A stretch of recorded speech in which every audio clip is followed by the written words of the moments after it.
Ազգային ժողովի հարգարժան փոխնակ, հարգելի գործընկերներ, սիրելի հայրենակիցներ, քննարկում ենք Հայաստանի Հանրապետության գլխավոր դատախազի միջնորդությունը իմ Հովիկ Հովսեփի Աղազարյանից նկատմամբ քրեական հետապնդում հարուցելու համաձայնություն ստանալու մասին։ Միջնորդությունը հիմնված է երկու դրվագների վրա, երկու վարիանտներից միացված, դրանք պայմանականորեն անվանենք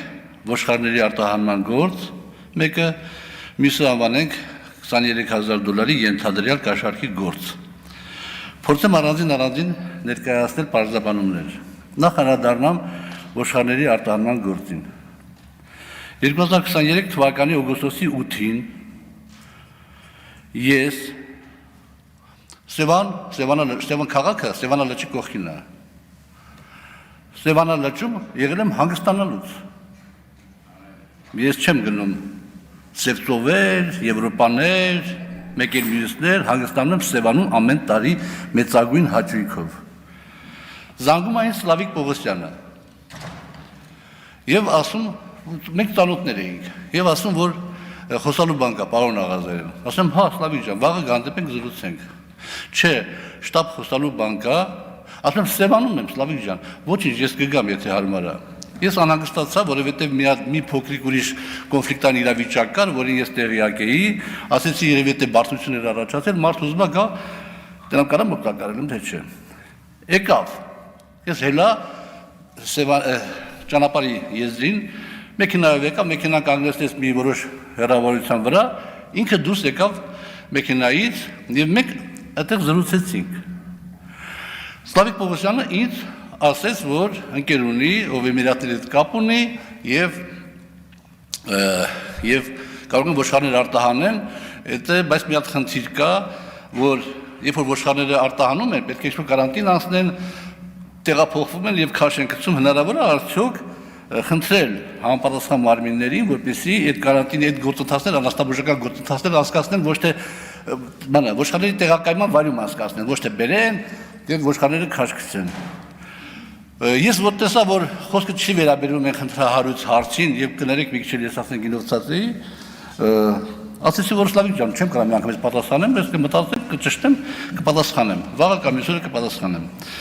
Այդպես բաժանվեցինք։ Այստեղ ես տիկին դատախազ մի բան եմ ուզում ասեմ, միգուցե ես սխալվում եմ։ Սլավիկ Պողոսյանը իր ցուցմունքներում ասում է, որ մենք երկուսով ենք զրուցել Սևանում։ Ես ասում եմ, որ մենք երկուսով ենք զրուցել Սևանում։ Աշոտիկ Կամավոսյան ասում է, չէ, ես էլ եմ մասնակցել այս զրույցին։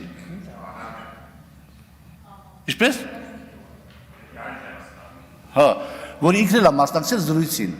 Եվ միջոցառումների մեջ, որը ստորագրել է տիկին դատախազը, ասում է, որ պարոն Աղազարյանի հիմնավորումները անարժանահավատ են, որովհետև ապացուցված է, որ Աշոտիկ Կամավոսյանի, Հովիկ Աղազարյանի եւ Սլավիկ Պողոսյանի հեռախոսահամարները սպասարկել են նույն ալեհավաքում։ Բայց հարգելիներս, նույն ալեհավաքում դա չի նշանակում, մի ալեհավաքը չի սպասարկում 5 քառակուսի մետր տեղ։ Մի ալեհավաքը սպասարկում է մի քիչ ավելի, շատ ավելի մեծ տեղ։ Եվ հետեւաբար միգուցե Աշոտիկ Կամավոսյանը մեքենայում նստած է, որ ես չեմ նկատել։ Դուք ո՞նց եք դա դնում։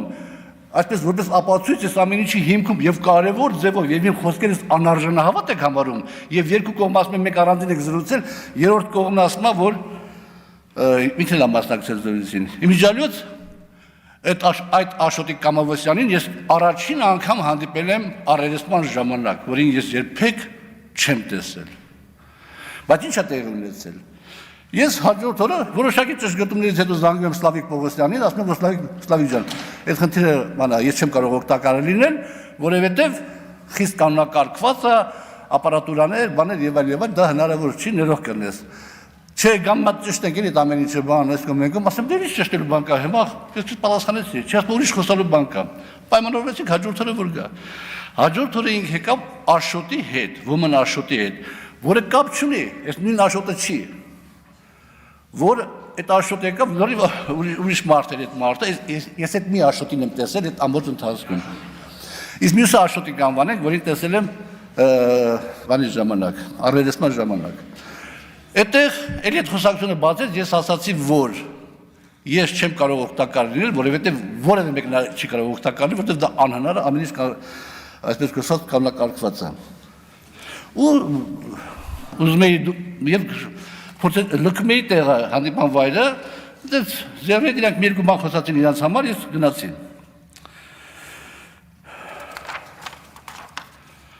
Հիմա ամենահետաքրքիրը, թե ոնց այս գործը ոնց այն հետ կապված հարուցվել։ Տիկին դատախազը նշեց, որ Սլավիկ Կարապետյանը եւ Սլավիկ Պողոսյանը բանի մեջ են եղել, այդ հետախուզման մեջ են եղել, այդ վարորդական իրավունքի հետ կապված գործով եւ հիմա այդ բանը դատարանում է։ Իրար հետ խոսացել են, այն ասել է իմ աներս կարա Էմիրատներ ոչխար արտանի, բայց այս խնդիրը կա, Սլավիկ Պողոսյանը ասել է, ես Աղազարյան Հովիկին ճանաչում եմ, խնդրեմ մեզ օգտակար լինի, իրանք որոշում են, իրանք խոսում են, թիվը թվաբանությունը որոշում են եւ էդի քննիչը այդ տեսագրությունները տեսել է եւ չէր կարող ինքը վարույթ չհարուցել կամ համապատասխան ղեկավարությանը չներկայացնել եւ վարույթ հարուցվել։ Հիմա այստեղ այդ ձևով է դա տեղի ունեցել, այդ ձևով այդ վարույթ հարուցվել։ Հիմա հետաքրքիր նաեւ հարց առաջանում այն իմաստով թե բա հետո ուրեմն ես Աշոտիկին հանդիպել եմ մի անգամ այդտեղ, այստեղ ասում է 2 անգամ, դե 3 անգամ։ Ենթադրենք կներեք հազար անգամ, մի պահ ենթադրենք, թե այդ ամսի 10-ին, 11-ին ինձ առաջարկել են այդ $23,000, $20,000 ներողություն խաղում եք արդեն, $20,000 առաջարկել են, ենթադրենք, եւ ես մերժել եմ, ենթադրենք, բա այդ դեպքում դրանից 20 օր հետո, ամսի 28-ին, երբ որ ներքին դիտում է իրականացում նորից այն գործի շրջանակներում, այդ վարորդական իրավունքների գործի շրջանակներում, դա 28, դա 13-րդ, 7-րդ էջում է, եթե հարմար գտնեք, հարգելի գործընկերներ նայեք, 7-րդ էջում, Սլավիկ Կարապետյան ասում է, ինչ եղավ ախպեր այդ ոչխարների գործը,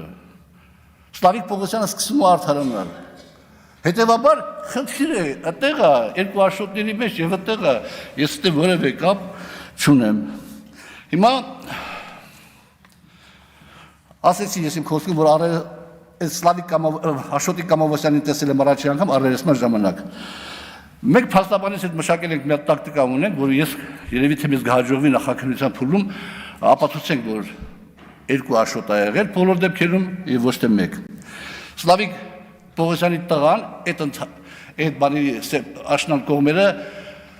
հանդիպում էր խնդրել ինձի, հանդիպեցինք եւ ինքը ասեց հետեւյալը, այդ հանդիպման ժամանակ, որ իր պապան հիվանդ է, այդ պայն արդեն կալանքը փոխել էին տնային կալանքի, խափանման միջոցով տնային կալանք էր եւ եթե ինքը հայտնվի նորից հանրազատության մեջ, ապա խիստ դժվարություններ կունենա եւ խնդրում էր, որ ես օգնեմ այդ հարցում։ Եվ եթե ես չօգնեմ, ապա իր պապան ստիպված կլինի ցուցմունքներ տալ։ Ես այդ մասին քննիչին տեղյակ եմ պահել։ Այսքան այդ մասով, հիմա անդրադառնանք 23,000-ի ենթադրյալ կաշառքին։ Այս դատախազի, գլխավոր դատախազի միջնորդության վարույթ հարուցվել է նոյեմբերի 27-ին, 24 թվականի նոյեմբերի 27-ին, ինչի համար հիմք է հանդիսացել այդ 44-00-90-23 քրեական վարույթով իրականացվող այդ գործը, որտեղ էլի նորից Արամ Մկրտչյանը բան արել, Հայկ Նազարյանին տեսաերիզներ ուղարկել, որ իբրև թե ինձ տվել է $23,000 ինչ-որ գործի համար եւ ես չեմ արել եւ $23,000 չեմ վերադարձնում։ Պատկերացնում եք, այս պահին, հիմա Արամ Մկրտչյանը դատական գործընթացի մեջ է, դատալեքսի փաստաթղթերով իմ մոտ է, հիմա 19 թվականից,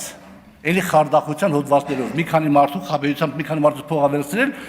եւ ինչ-որ բաներ անելով չի արել, դատական գործընթացը գնում է։ Այս 44-00-90-23 գործը 23 թվականի վերջին է հարուցվել։ Ամենայն հավանականությամբ, եթե կարող միգուցե սխալվեմ, բայց դա շատ էական չի։ Արամը այդտեղ ֆիգուրանտ է, Մկրտչյան։ Ես 24 թվականի հունվարի 3-ին արաբկերի ոստիկանություն ներկայացնեմ հաղորդում, որը ուղարկվում է այս $23,000 բանի մասին, որը ուղարկվում է քննչական կոմիտե, այս երկու իրողությունների համադրությամբ նույնիսկ որ դատա գնում այդ մարդու հետ կապված, եւ մատել ուրիշ գործ է հարուցվում, իմ բանս հաղորդումս վարույթ չեն ընդունում։ Դե չընդունեցին, ես գտա որ բանը չեն ընդունում, որովհետեւ բանը հիմարություն է, էլի հիշում եք ասում Աղազարյան Հովիկին $23,000 փող է տվել։ Հիմա նայեք։ Ուրեմն երբ որ մի պահ եկավ, իմ եւ Արամի հարաբերությունները վատացան, Արամը 47-48 տարեկանում ամուսնացավ, ես դառա իր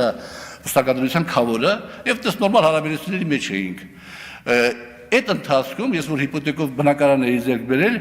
ինքը ինձ տարբեր մասերով $8,000 չափ գումար տվեց տունը վերանորոգելու համար պարտքով։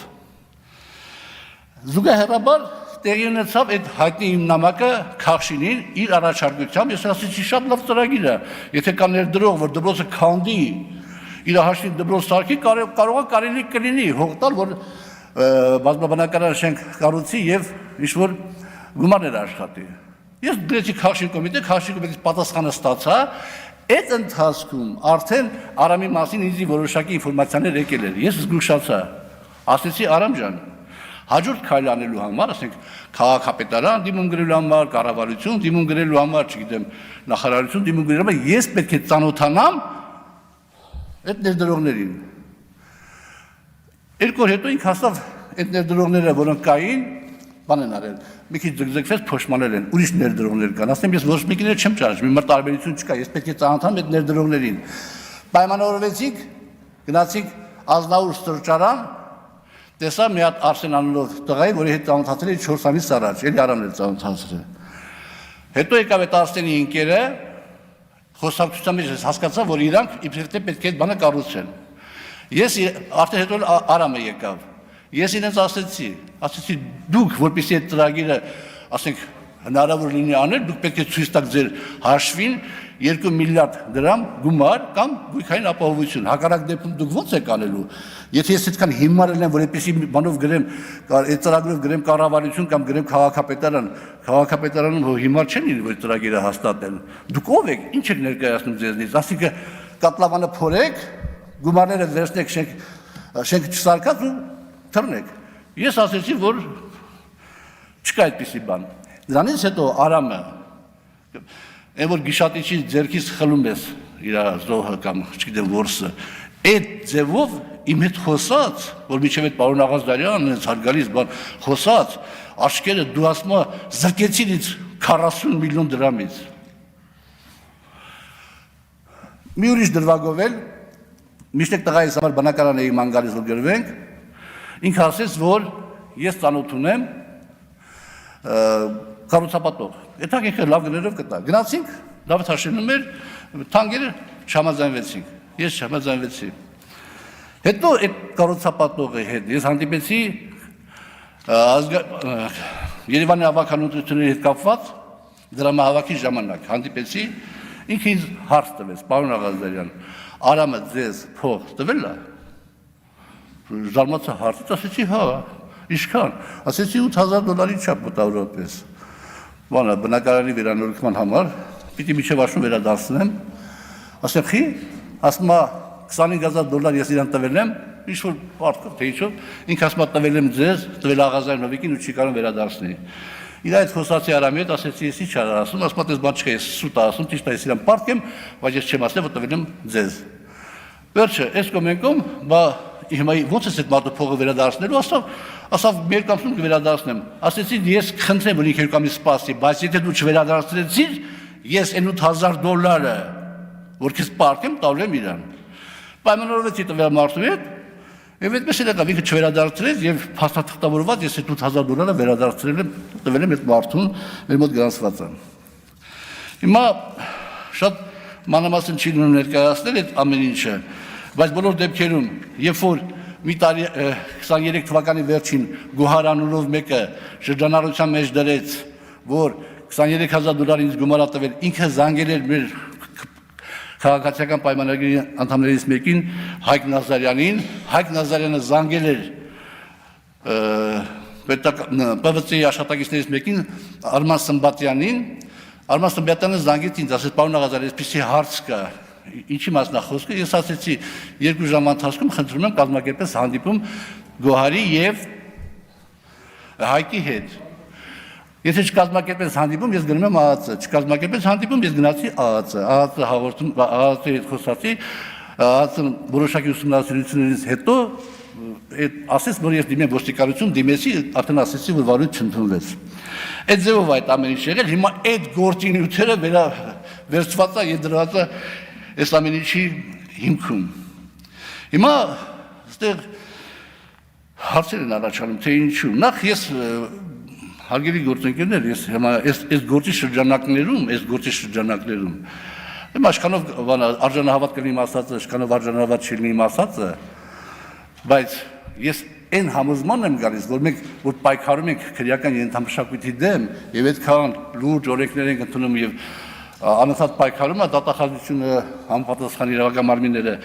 մենակ այս իմ գործի շրջանակներում մենք հսկայական վնաս ենք հասցրել քրեական ենթամշակույթի դեմ պայքարում, որովհետեւ մարդիկ դիմում են, ասում են Արամ Մկրտչյանը մեզ խաբերության փող է վերցրել, մի քանի մարդ է, մի հոգի չէ։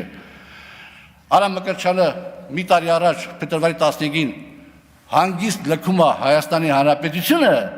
հաջորդ անգամ այդ մարդիկ, այդ մարդկաստանոթները, բարեկամները, ընկերները չեն դիմի արդարադատության մարմիններին, չեն դիմի իրավապահ մարմիններին, գտնում են իրենց թաղի հեղինակություններին եւ իրենց հարցերը կփորձեն այդով լուծել։ Քաղաքացիական պայմանագիր կուսակցություն Սարիկ Մինասյան, Սարի պես Գյումրու թիկունքին։ Քաղաքացիական պայմանագիր, քվեաթերթիկ համար 1